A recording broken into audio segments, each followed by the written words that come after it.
प्यारे बच्चों, आज हम क्लास 9th की वर्कशीट नंबर 51 को देख रहे हैं जो कि 4 नवंबर के लिए है। और हम अपने चैप्टर 6 के जिस टॉपिक को आज की वर्कशीट में कवर करेंगे वो है पेशीय ऊतक। हमने एक और जंतु ऊतक एपिथेलियल ऊतक के बारे में हमने पिछली वर्कशीट में जाना था। आज की वर्कशीट में हम ये जानेंगे कि हमारा शरीर विभिन्न प्रकार की गति कैसे कर पाता है और इस गति के लिए कौन से ऊतक हमारी मदद करते हैं। तो आज की वर्कशीट में हम इसी को देखने की कोशिश करेंगे। तो यहाँ दिया हुआ है कि ये जो गति है वो मांसपेशियों के द्वारा संभव हो पाती है और ये मांसपेशियां बनी हुई होती हैं पेशीय ऊतक की। ये जो पेशीय ऊतक होते हैं उनमें लंबी लंबी कोशिकाएं होती हैं, यानी ये लंबी लंबी कोशिकाओं से मिलकर बने हुए होते हैं जिन्हें हम पेशीय तंतु या रेशा कहते हैं। तो मांसपेशियों की इकाई क्या हो गई? पेशीय तंतु या रेशे हो गए। अब यहाँ दिया हुआ है पेशीय ऊतक की कोशिकाओं में एक विशेष प्रकार का प्रोटीन होता है जिसे सिकुड़ने वाला प्रोटीन कहते हैं, जिसके संकुचन और प्रसार के कारण मांसपेशियां सिकुड़ती व फैलती और शरीर में गति होती है। तो ये जो पेशीय ऊतक होते हैं उनकी जो कोशिकाएं होती हैं उनमें एक विशेष प्रकार का प्रोटीन मौजूद होता है जिसको कि हम सिकुड़ने वाला प्रोटीन कहते हैं। आपके लेवल पे तो आप यही नाम याद रखोगे, पर आप आगे जाकर जानोगे कि इस प्रोटीन का नाम होता है एक्टिन एंड मायोसिन। तो इनमें संकुचन और प्रसार होता है। इस प्रोटीन में संकुचन यानी कि सिकुड़ता है और प्रसार यानी कि फैलता है। तो इस प्रोटीन में सिकुड़ना और फैलना होने के कारण ही हमारे मांसपेशियां जो होती हैं वह सिकुड़ती व फैलती हैं और इस कारण हमारे शरीर में गति संभव हो पाती है। अब पेशीय ऊतक दो प्रकार के होते हैं, ऐच्छिक पेशीय ऊतक और अनैच्छिक पेशीय ऊतक। नाम से ही पता चल रहा है ऐच्छिक जो हमारी इच्छा पर चले, और अनैच्छिक यानी जहाँ हमारी इच्छा नहीं काम कर पाए, यानी हम अपनी इच्छा अनुसार उसको नियंत्रित नहीं कर पाए। तो हम पहले देखेंगे ऐच्छिक पेशीय ऊतक की। तो ऐसे पेशीय ऊतक जो हमारी इच्छा अनुसार कार्य कर पाते हैं, गति कर पाते हैं, तो ऐसे पेशीय ऊतक को हम कहते हैं ऐच्छिक पेशीय ऊतक।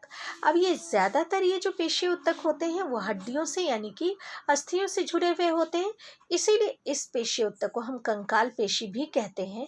और इसका एक और तीसरा नाम है रेखित पेशी, इसलिए क्योंकि इस पेशी के ऊपर धारियों सी संरचना बनी हुई होती है, रेखाएं बनी हुई होती हैं। दूसरा है हमारा अनैच्छिक पेशीय ऊतक। तो अनैच्छिक पेशीय ऊतक को हम अपनी इच्छा अनुसार नियंत्रित नहीं कर सकते हैं, और जैसे कि हृदय की पेशी है या आहार नाल में भोजन का प्रवाह है, तो इसको क्या हम अपनी मर्जी पर रोक सकते हैं? तो नहीं, उत्तर होगा नहीं। तो इसीलिए ये जिन पेशीय ऊतक के बने हुए होते हैं ये होते हैं अनैच्छिक पेशीय ऊतक। और यहाँ देखिए पेशीय ऊतक 3 प्रकार के होते हैं मुख्यतः, रेखित पेशी, चिकनी पेशी और हृदयक पेशी। आओ बारी बारी से इनके बारे में जानें। सबसे पहले है रेखित पेशी। तो ये जो रेखित, यहाँ आपके डायग्राम बना हुआ है, ये जो रेखित पेशी ऊतक होते हैं इनकी जो कोशिकाएं होती हैं वो लंबी लंबी होती हैं, बेलनाकार होती हैं। देखो बेलनाकार होती हैं इस तरीके से। ये शाखा रहित होती है, शाखाएं नहीं होती, और बहुकेंद्रक होती है, इसमें बहुत सारे केंद्रक होते हैं और ये अस्थियों से जुड़ी हुई होती हैं।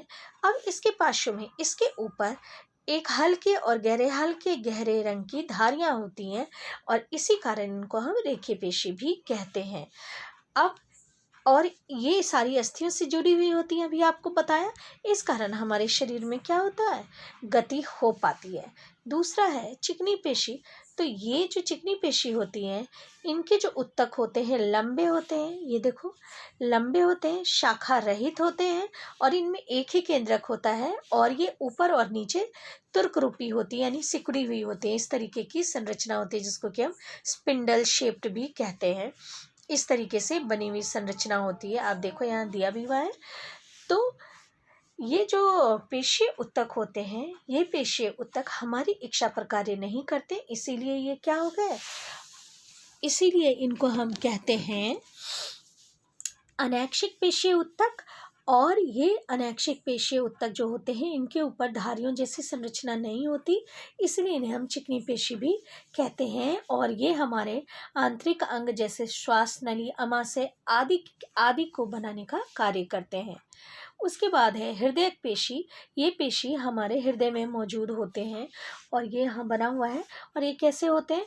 थोड़े से रेखीय पेशी उत्तक जैसे और थोड़े से चिकनी पेशी उत्तक जैसे, यानी कि थोड़े से ऐक्षिक और थोड़े से अनैक्षिक जैसे ये देखने में होते हैं और कार्य भी।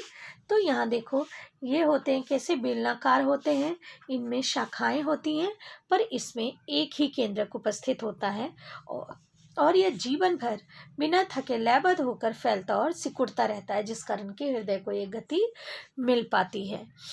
अब देखो, चलो आओ आज के क्वेश्चन को हम करें बच्चों। पेशीय उत्तक का शरीर में क्या कार्य है? तो पेशीय उत्तक का शरीर में कार्य है गति करवाना। ठीक है, ये देखो दिया हुआ है, गति मांसपेशियों के द्वारा ही संभव हो पाती है। उसके बाद सेकेंड क्वेश्चन हमारे दिया हुआ है, हृदय किस प्रकार के पेशीय उत्तक से बना हुआ है? तो हृदय बना हुआ है हृदयक पेशी से, और इनकी विशेषता लिखिए। तो इसकी विशेषता क्या है? यह जीवन भर बिना थके लयबद्ध होकर फैलती और सिकुड़ती है, जो हृदय को एक गति प्रदान करती है। उसके बाद थर्ड क्वेश्चन है, रेखीय, अरेखीय और हृदय पेशी कोशिकाओं में अंतर स्पष्ट कीजिए। तो आपके यहाँ देखो ये तीनों दिए हुए हैं, आप यहाँ से इसके उत्तर को लिखेंगे। उसके बाद फोर्थ क्वेश्चन है, अनैक्षिक पेशीय उत्तक क्या होते हैं और यह कहाँ उपस्थित होते हैं? तो अनैक्षिक पेशीय उत्तक जो होते हैं वो हमारी इच्छानुसार नियंत्रित नहीं हो पाते, और ये कहाँ उपस्थित होते हैं?